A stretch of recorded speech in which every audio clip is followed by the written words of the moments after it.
everybody, welcome to the Mana Leak. I'm John as always, and it's time for the final set review for Oath of the Gatewatch. We're going to go over all of the artifacts and all of the lands in this set review, so that should make this slightly shorter because there's not many artifacts and a number of the lands are a cycle that we can just quickly talk about in one go. I'll also do some wrap-up kind of thoughts about this format, all told at the end, and yeah, without further ado, let's jump right on in. Up first, we have one that has generated some discussion on the various forums, Bonesaw. Bonesaw is a 0 casting cost artifact equipment at common. That means you just put it down. You just cast it for nothing. Equipped creature gets +1/+0. Equip 1 mana. 1 generic mana.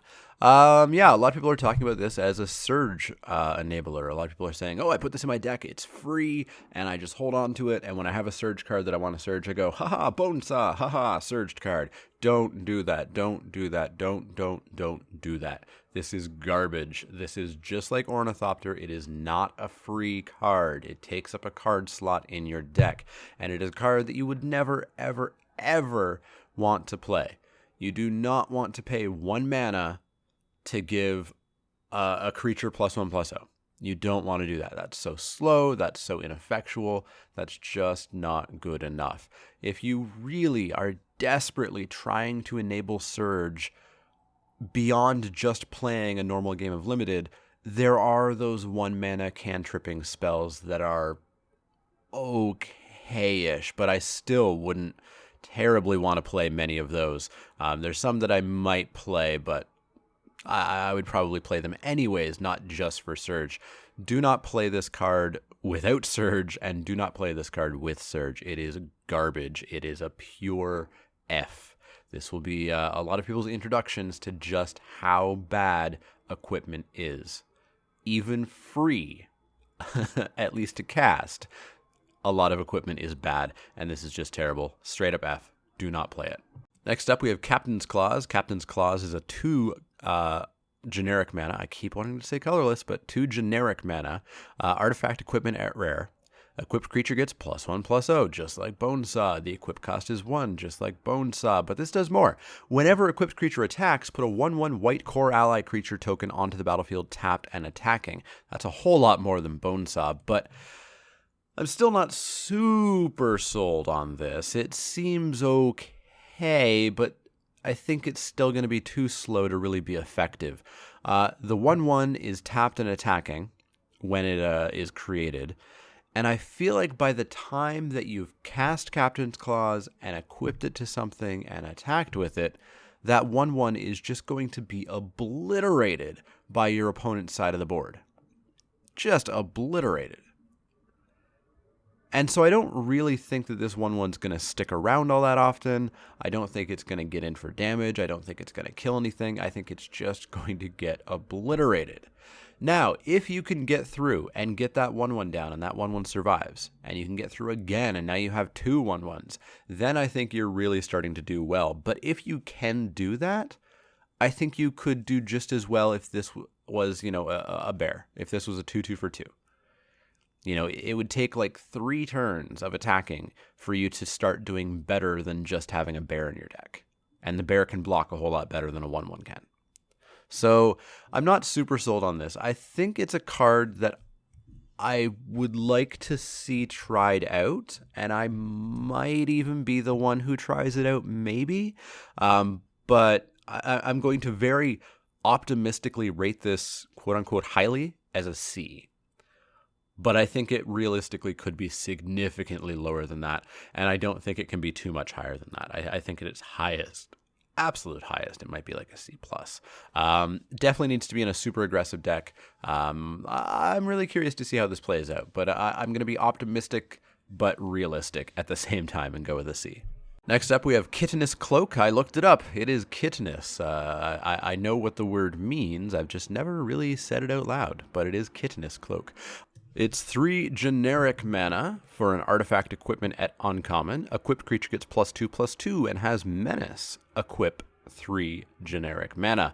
Well, we're starting to get a little bit better here. This isn't +1/+0 for 1 mana. It's +2/+2 and menace, which is definitely a decent ability. But it's 6 mana to get this onto something. It's 3 mana to cast it, and then 3 mana to equip it. You have to put 6 mana into giving something +2/+2 in Menace. It's fine, but again, that's still really slow, and I'd prefer this to be just a number of other things. I'd prefer this to be any number of different creatures that exist. I'd prefer this to be any number of different spells that exist. Equipment needs to be broken. It needs to be massively powerful. It needs to give things like Death Touch or Lifelink all the time, not when attacking or not when being blocked by colorless creatures or anything like that. Menace is just kind of okay, but that 6 mana is a definite pain point. I generally won't play this. Maybe if I'm really desperate for playables, but otherwise I've got to go with a C- on it. Next up, we have Heatran Crawler. Heatran Crawler is a 2 generic mana artifact creature construct at common. It's an 0/1, and you can tap it to add a colorless mana. This is fine. This is a way to get colorless mana. There's a lot of other ways that I think are better to get colorless mana. A bunch of lands that I would play over this. There's a bunch of other Eldrazi's that I would play over this that tap for colorless mana. This being an 0/1 for 2 means that it blocks literally nothing without dying. So I'm slightly more out of it compared to, I want to say Warden of Geometries was one of them, and there was another one in blue, possibly. I can't quite remember the name of it. But there's definitely better options to get your colorless mana than this. That being said, if you have a number of colorless activations or a number of colorless spells, then I think this is certainly fine.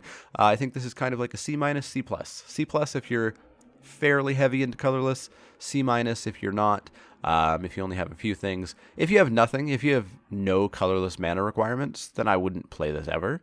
But if you do have some, I think it's kind of a C-, and if you have a lot, I think it's a C+. Next up, we have Sears Lantern. Sears Lantern is 3 generic mana for an artifact at common. Tap it, add colorless mana to your mana pool. Pay 2 generic, tap it, scry 1. So again, I think there are some better ways of getting colorless mana out there, but I think this is far better than Heatran Crawler. It doesn't block, it's not a creature, it's not a chump blocker at all, but for 1 extra mana you do lose the body, which makes this more resilient, much more resilient, and you get a mana sink to scry. So later in the game, if you have nothing to do with 2 mana, tap and scry. End of their turn, you've got 2 mana up, maybe you kept it for a counterspell, maybe you kept it for an activated ability. Now it's the end of the step, tap 2, tap it, scry 1. It's just a fantastic mana sink. I think this is a totally fine card. It's not a high pick at all, and it's not an auto include. I think this is a pure 23rd card. I think this is, you're at 22 and you're kind of trying to figure out what else to put in. If you've got this, I'd put it in almost every time. I'm not excited to play it. I'm not going out of my way, but I'm pretty sure I'd play it a fair amount of the time. Obviously, much more if I have colorless mana requirements, much less if I don't, but I'll go with a C+ on it. Next up, we have Stoneforge Masterwork. Stoneforge Masterwork is a single generic mana for an artifact equipment at rare. Equipped creature gets +1/+1 for each other creature you control that shares a creature type with it. Equip 2 generic mana. This I'm a little bit higher on. This I kind of actually rather like. However, there are basically 2 creature types that I think you want to build around this on. Eldrazi and allies. If you are playing Eldrazi, you are going to have a ton of Eldrazi, meaning that this is pay 2 to equip, give +2, +3, maybe even +4 in some situations to the creature that this goes on to. And with allies, same thing. If you are not in either of those decks, this is terrible. You do not play this card. You just do not. If you are in one of those decks, I think you do play this card, depending on how heavily into them you are. I think you want to be looking at 7 or 8 plus of shared creature types before you really want to consider playing this, so be aware of that. But if you are in one of those decks, I'm willing to give this kind of a C+, maybe even a B- if you are heavily in one of those 2 creature type decks. But if you're not, this of course drops way down C- or below. Definitely interested to see how this goes in those specific decks. I'll go with a C+ on it to start, and keep an eye on this for sure.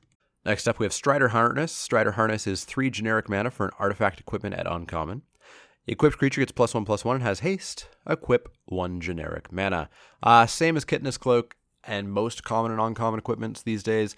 I don't really want to go through the hassle just to get +1/+1 and haste. It's not what I want to do in limited. I want this to be a removal spell, a creature, even a combat trick I'd prefer, because +1/+1, in a surprising way is way better than equipment that, just kind of slaps onto a creature. If you need playable, sure, but if not, cut this hard. So C-. So that's going to wrap it up for artifacts. Artifacts, as they have generally been lately, are pretty middling. Our highest grade was a C+, and we went all the way down to an F. So beware of those artifacts. You probably don't want them. They should be going around pretty late in every pack. On to the lands. Up first, we've got the first cycle. We have Cinder Barons, Meandering River, Submerged Boneyard, Timber Gorge, and Tranquil Expanse.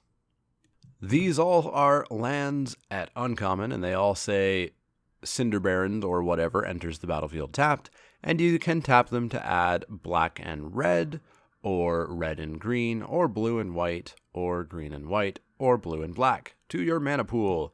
These are fine. If you need them, you need them, and if you don't, you don't.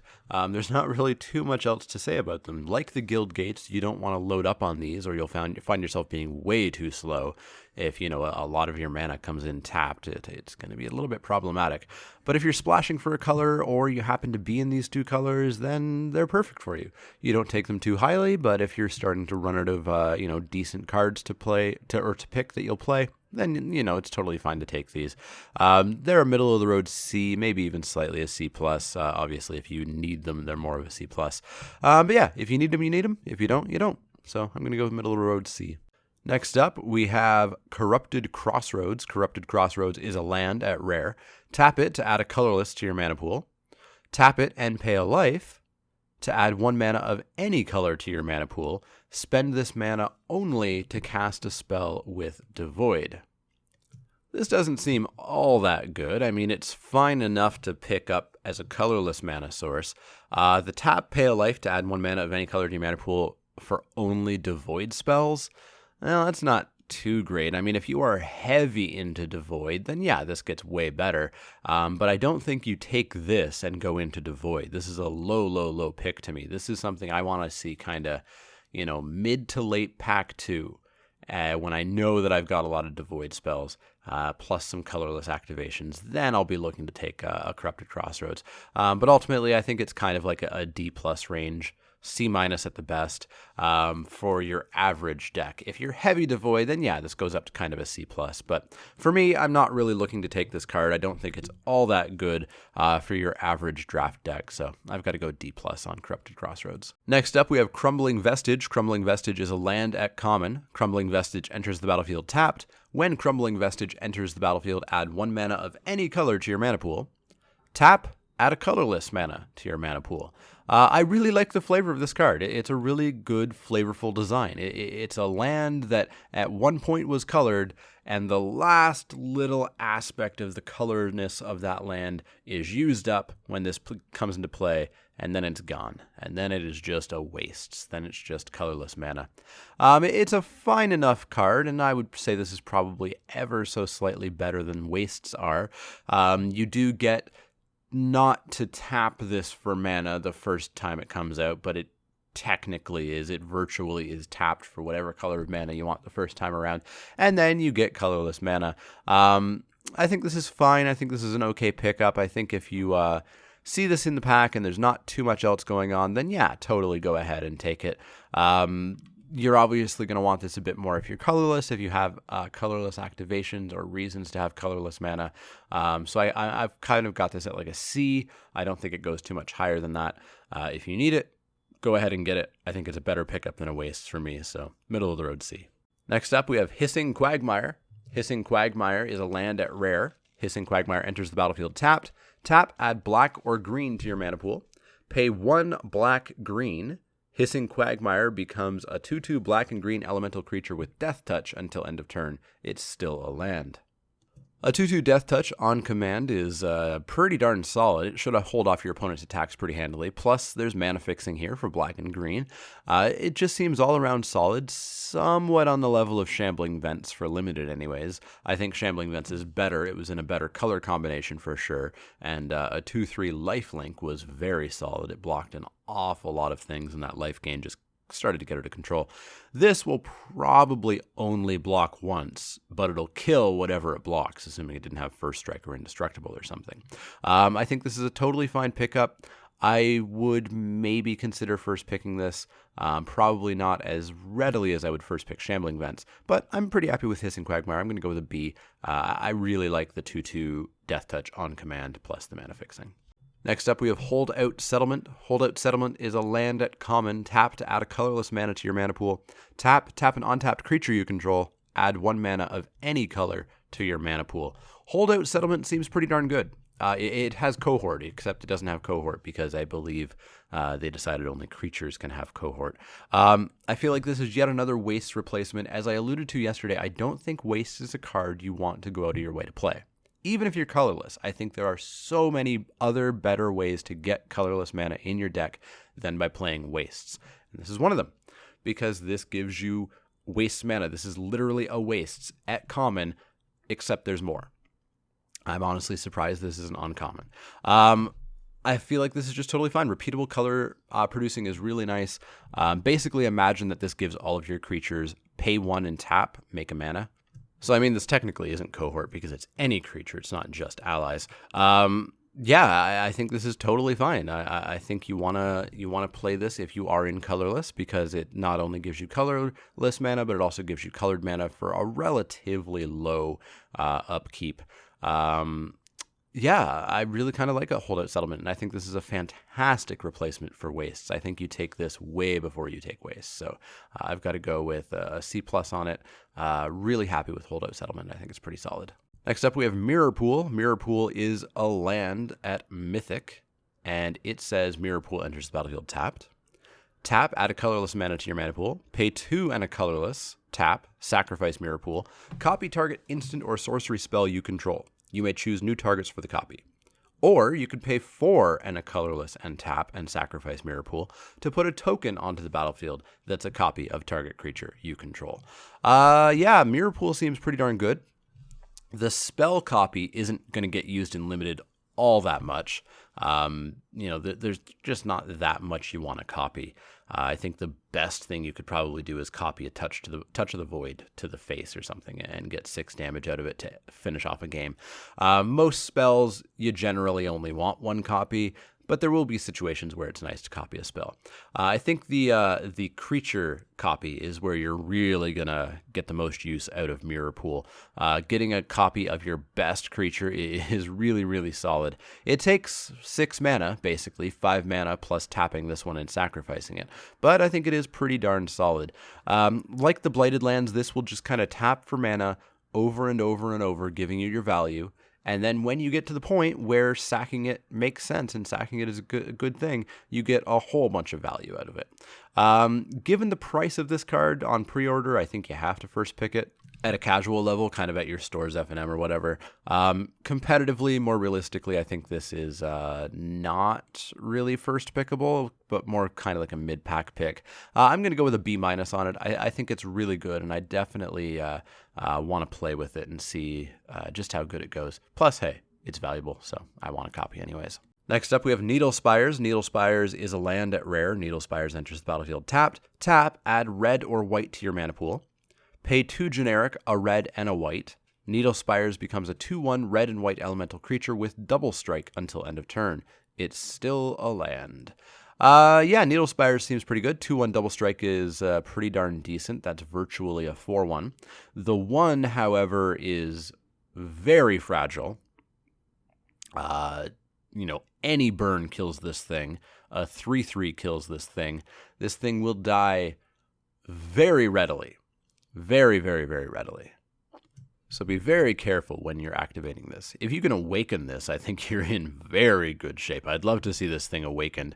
But ultimately, I think I like Shambling Vents more. I think I like Hissing Quagmire more than Needle Spires. I think that 1 is just ugh, it is so vulnerable to so many different ways. So I would be super, super, super careful when you activate this. I think I'm only going to go with a C+ on it. I don't think this is a first pick like Shambling Vents is, like Hissing Quagmire is. I think it's fine. And obviously, if you're in red-white, the color fixing is going to be fantastic, or even splashing.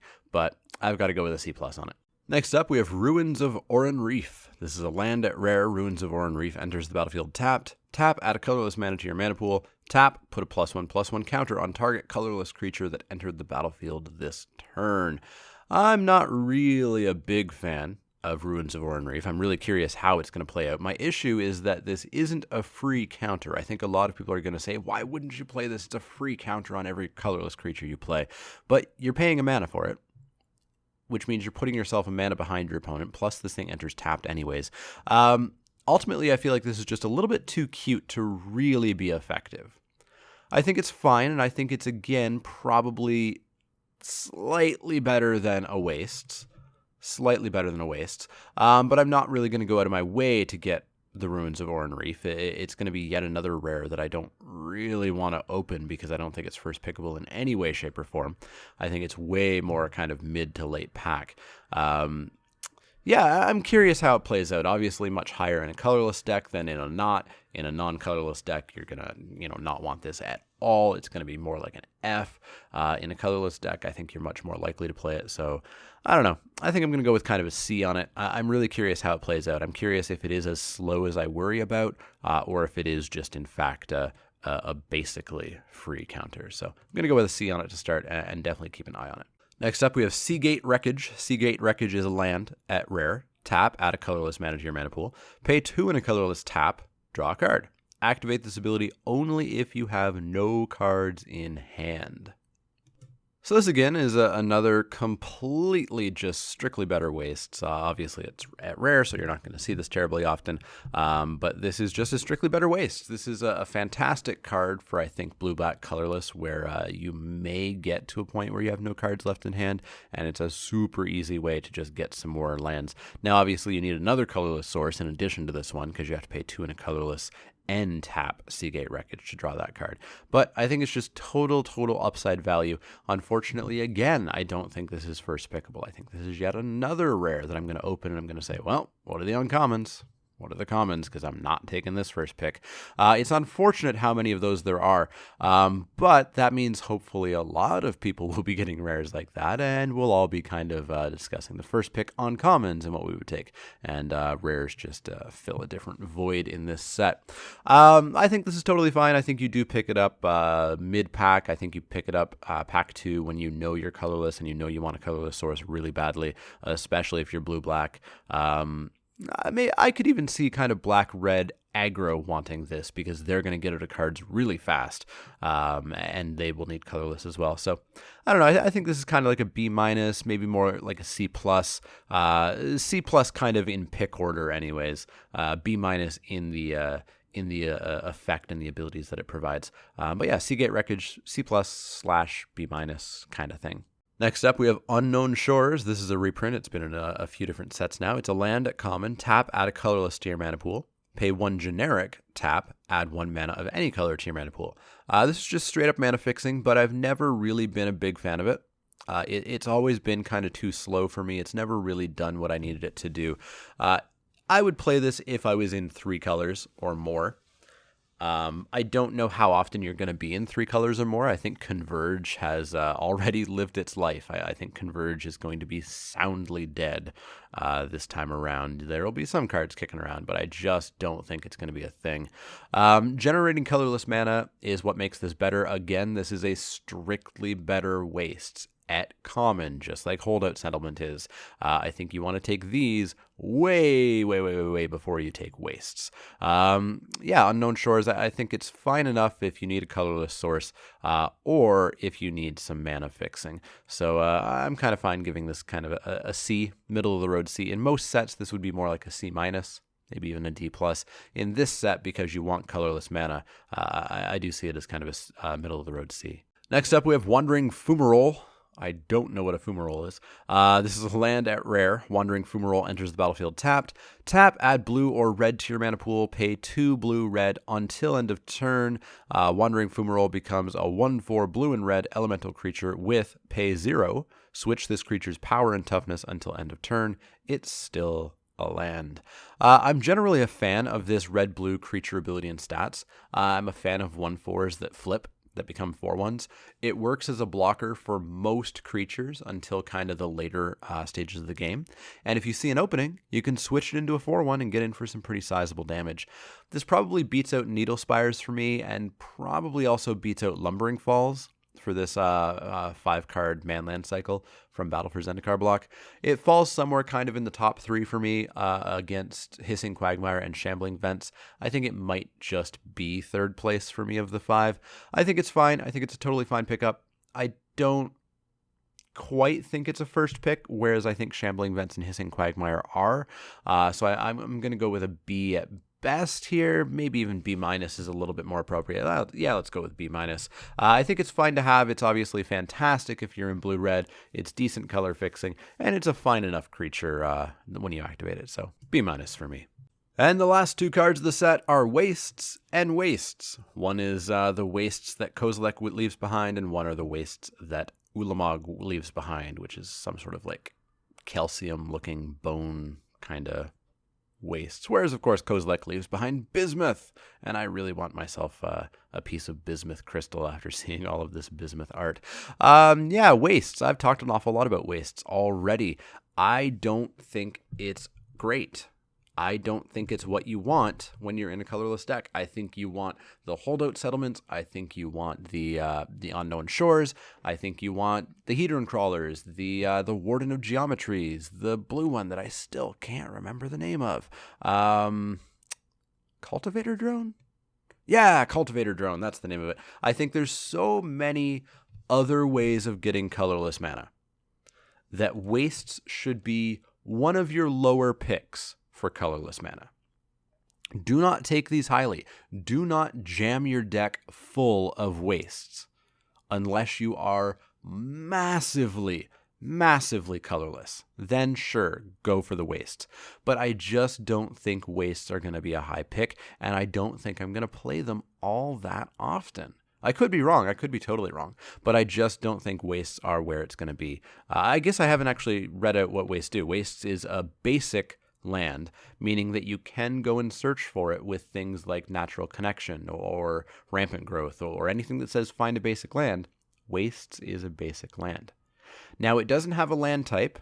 I don't think that is any concern for the limited format here, but it doesn't have a land type. It's not a forest or a plains or anything like that. It's not basic land wastes. It's basic land. And it taps for colorless mana, and it's common. Because there are 2, these should appear very commonly. There probably will be one every couple packs or so, whereas, of course, the Unknown Shores and whatnot might be one every 3, 4, 5 packs. I can't expect that you'll ever see 2 wastes in a single pack. Technically, it could happen, but packs are not truly randomized. There are print runs in the packs. You'll notice the same few cards in a row every now and then. And I imagine they'll have set it up so that there will not be 2 wastes in a pack. So I don't think you'll ever see that. But I think you will see generally 1 wastes per every couple packs. But yeah, if you're going colorless, I think there's just so many other land and creature options for you that you don't really want to load up on wastes. If it's all that's in the pack and there's literally nothing that you want, then yeah, grab a waste. So why not? But I think these should be pretty close to last pick. Pretty darn close to last pick. Yeah, I'm just not a big fan. We'll see if I'm wrong, but I don't think wastes are something you really want to play all that often, even when you are colorless. So that's going to wrap it up for the set review. That was the last card in the Oath of the Gatewatch set review. Thank you guys for watching. I love seeing the channel growth during set review period. I love the new viewers that I get and the comments and the questions and all the interactions that I see. So thank you guys for watching. I hope you enjoyed it. Just for some quick wrap-up thoughts on Oath of the Gatewatch. I don't have a huge grasp on the color order just yet, but I do have a feeling that black is probably the best color, followed up by blue and white. I think blue probably just edges out white. Red, I'm terrified of. I think it looks so bad. Not unplayable like green was in Battle for Zendikar, but I think it is not great. I think it is very solidly a support color and a support color only. Green, I think, has gotten a little bit better, going from being totally unplayable to, I think, also being a fine support color, just like red is. The mechanics I've talked an awful lot about. I hate Surge. I hate that it was included in a quote-unquote real draft set. I think it really should have been in Conspiracy 2 or some other summer multiplayer supplemental set. Cohort, I think, is fine. I think it's just a little bit boring and a little bit slow for what allies, I think, are sort of flavorfully. Allies are attacking. Allies are aggressive. Allies use rally. I'm not a huge fan of Cohort from that sort of point of view, but I think it is fine, and I think it is going to do fairly well. Support, I just find boring, and again, I think it's a huge kind of ability for Two-Headed Giant, just like Surge is, and I don't think it's all that good in single-player limited. I think it'll be fine if a little bit impactful. I'm most looking forward to colorless mana mattering. I'm most looking forward to the kind of cool things that are done with the colorless activations and the colorless spells. I think it's going to make drafting a little bit more skill intensive in this set with the colorless abilities. I don't think you want to load up on them. I don't think you want to have, 6, 7, 8 colorless matters things, because colorless is a 6th color. It functions as a 6th color, and that means that you're gonna, potentially really screw your mana base up if you're a 2-color plus colorless deck. So I think if you do want to go heavy into colorless, I think it needs to be your 2nd color, and you need to realize that you need to draft your mana sources. You don't have access to them in the sideboard. So I think it is going to be really tricky. So be very careful with colorless, but I'm very excited to see how it plays out. Speed of the format, I'm not entirely sure. I think it's going to be slower than Battle for Zendikar was, and I think it's going to be grindier. I don't think it's going to be kind of slow build up to Giant Eldrazi. I think it's going to be slow build up to who gets that advantage that pushes them through, and I don't think it's going to be an 8-8 hitting the board or a 10-8 that everything has to block. I think it's going to be kind of a flyer that hits the battlefield, or it's going to be some combat trick that hits the battlefield, or somebody pulling off support 6 for full value that gets you through. But I'm very curious about that. I don't have a great idea of exactly how that's going to play out. As far as archetypes, I'm really not sure. That I think I'm just going to leave for the format and see how it goes. But that's kind of my my first ideas of this format based on reviewing all the cards. Definitely let me know what you expect of this format. If you've played it, if you watched the Two-Headed Giant preview that was at GP Oakland this weekend, definitely let me know what you thought of that. In the comments below, let me know everything. This is your last video, your last chance to let me know what you think of this set before we all go and play it this Saturday or Friday night if you do a midnight release, and Sunday for the pre-release events. But as always, if you have any questions, comments, or suggestions, you can find me on Twitter at The Mana Leak. That's LEEK, like the vegetable, not the card. And you can also find me on Facebook at facebook.com/The Mana Leak. You've already found me here on YouTube. You've got the comment section down below. As I said, I love interacting with you guys down there and seeing you interact with each other. This has been the most interactive set review so far, and I'm happy to see it continuing to grow, so make use of that comment section. If you enjoy my videos, please click those thumbs up icons to let the world know that you like the videos, let me know that you like the videos, and you should also subscribe. There's no more set review videos coming, but this weekend there will be my pre-release recap with live footage from the paper tournament that I'll be at. There will be box openings when the set is released. There will be a crack-a-pack of Oath of the Gatewatch where we'll discuss pack one, pick one with a real live pack of Oath next Tuesday.